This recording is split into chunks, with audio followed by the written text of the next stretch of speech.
আমার খামারের সামনের অংশ আর পিছনের অংশটা পুরোপুরিভাবে ফাঁকা থাকে।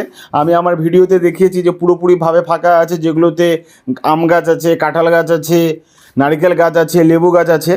আর সেগুলোতে আমি যেগুলো ফাঁকা পড়ে আছে সেগুলোতে আমি ভালোভাবে ট্রাক্টর দিয়ে চাষ করে দিয়েছি। আমি লাগিয়েছি এখানে কাঁচা ঘাস, পাট শাক আর ডাঁটা শাক।